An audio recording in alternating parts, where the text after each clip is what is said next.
For most players, the hardest part about Rocket League is that learning new things is just really difficult and time consuming. And many players look at these complicated moves and maneuvers and strategies, and they want to be able to do these things, but they don't know how to break these moves and skills down into smaller steps for them to begin practicing. Perhaps the single most difficult mechanic or move for a Rocket League player to learn is the flip reset. There's a lot that goes into this. At first it may look somewhat simple from the outset, but trust me, it is not simple until you break down what's happening and how you can accomplish this, because let's face it, that's probably why you clicked on this video. Now, before I explain this, I want you to know that you shouldn't be discouraged if you feel like you've never been able to do complicated high-level moves like this one. I felt that way once at one point, and I mean, there's still a sense in which I feel that way because there's a lot of high-level moves that I can't do. But seriously, no matter who you are, no matter how much you feel like you suck at the game, you absolutely can do anything that anybody else is doing in this game with enough time and enough practice and enough patience. And that's actually, in my opinion, the fun part about this game is practicing and learning new things and really watching yourself just improve at rapid rates. Now, if you're looking to improve at Rocket League as a whole, I've created a course that goes over all of the mechanics in Rocket League, and it's called the Rocket League Mechanics Master Course. So my philosophy is that the more you practice and improve at mechanics, the better you will get at Rocket League as a whole. This is, in my opinion, the fastest way to improve at the game as a whole. So really, in a lot of ways, this course is just about getting better at Rocket League. So click on the link in the description to check out the course, and the first 100 people who use code FLuuMP50 will get it for half off. So make sure you try to go and get that before the code is used up if you haven't checked out the course already. Now, before we get into how you can actually do a flip reset, I want to really quickly explain how this is possible and what is happening. Now, the base sort of physics of Rocket League is that when you jump off of a surface, you have a certain amount of time, 1.5 seconds, that you can dodge. Like if you wait more than 1.5 seconds, you can't use that second dodge. Now, when Rocket League added the Neo Tokyo map,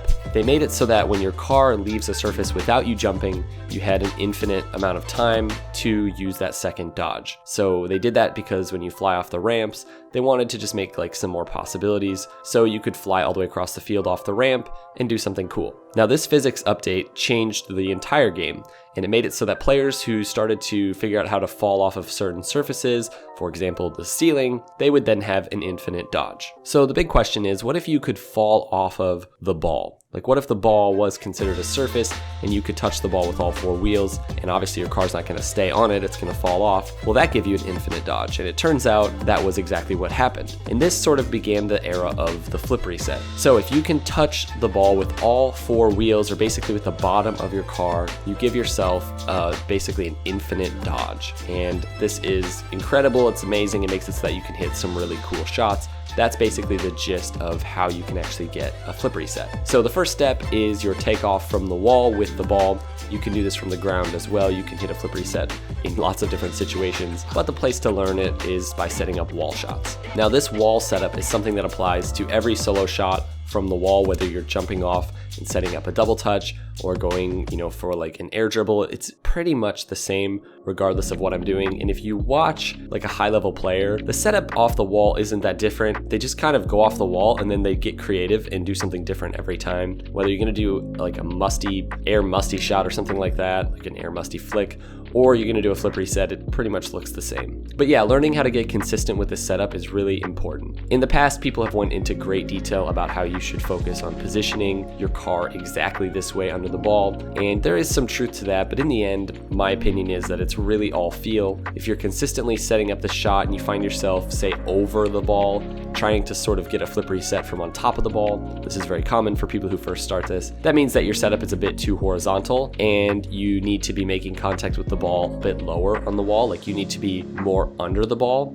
and sort of flying up at it more. And vice versa. If you're getting your flip reset and sort of flying past the ball from the underside, or you feel like you're just coming straight up at the ball, then maybe you need to have it be a bit more horizontal. But again, it's really a feel thing, and the more you practice it, the more consistent you'll become at just setting it up correctly, regardless of where the ball is on the field, whether it's further back or further forward, whether it's traveling quickly. Variation is key, and that's why I like to practice setting this up in free play instead of just using a custom shot, so that when you mess up, you can just go grab the ball, take it over to the wall, and try again, and there's just more variety that way. Now, the second step is actually hitting the ball with the underside of your car, and this may be the single most difficult aspect of pulling off a flip reset. The main thing that you should focus on is really sort of attacking the ball with the underside of your car. Like you're kind of trying to give the car a sort of violent like bear hug with all four of your wheels. People who start practicing this often try to get like a soft flip reset,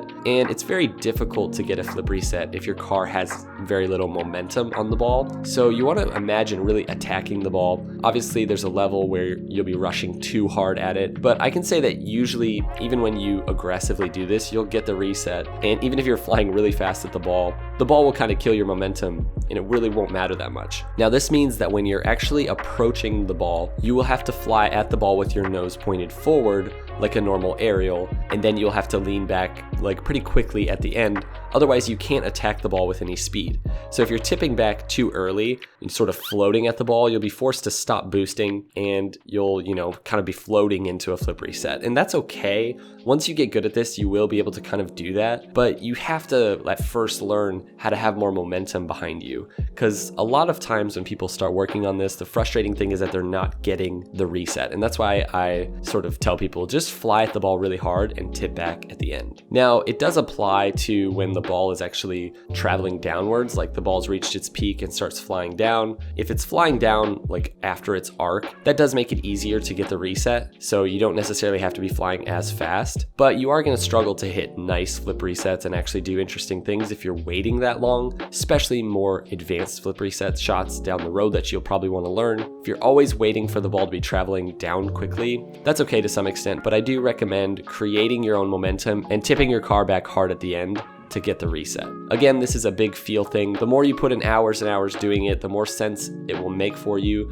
And don't feel bad if you're struggling to get that initial reset. It's really difficult at first, but it'll come with time. Remember to just attack the ball aggressively. Now, at this point, your car is upside down. It's difficult to get a flip reset with your car right side up. In fact, nobody really does that. So you'll need to be able to fly upside down. And if you've never tried this before, well, you're in for a treat. It is quite frustrating and it takes a while to really get down, but after a few days, most players with a decent amount of experience can get the hang of flying upside down. Your controls are all backwards, at least in terms of movement. So after you get the reset, if you want to fly up, you'll push your analog stick forwards. That would normally tip your car forwards and vice versa, but because your car is upside down, it'll make you go higher. Now, I recommend players who are just learning to do this, I recommend that they learn what is called a delayed flip reset. So don't just dodge immediately into the ball. Try to get a feel for waiting and flying under the ball and behind the ball, and then hitting it when you feel like you have a good opportunity to hit a shot. This will help you build your control in the air, and it's much more difficult to defend, and it's just better looking than just like smacking the ball right away. From here, you've got basically all of the essential pieces or core elements of the flip reset: the setup off the wall, the actual reset itself, and a basic delayed shot. There are countless things that you can work on once you've become proficient at this or once you become consistent. The flip reset flick is done by waiting a bit longer so the ball is flying down and getting your reset while dodging forward at basically the same time. The momentum of the ball moving downwards is enough to get the reset like we said earlier,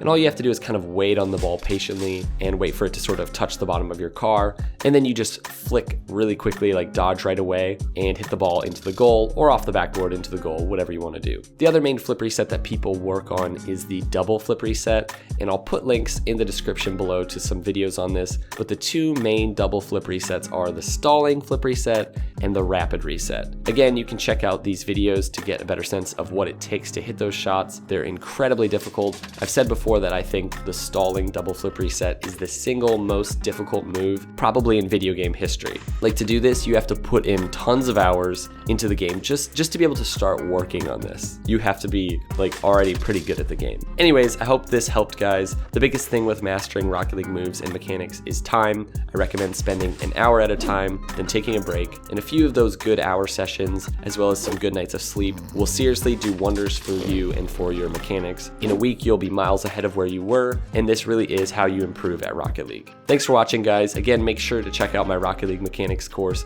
link in the description below, and use code FLuuMP50 for 50% off. The first 100 people to do so can get that deal, so make sure to do that, and we'll see you next time. Peace out.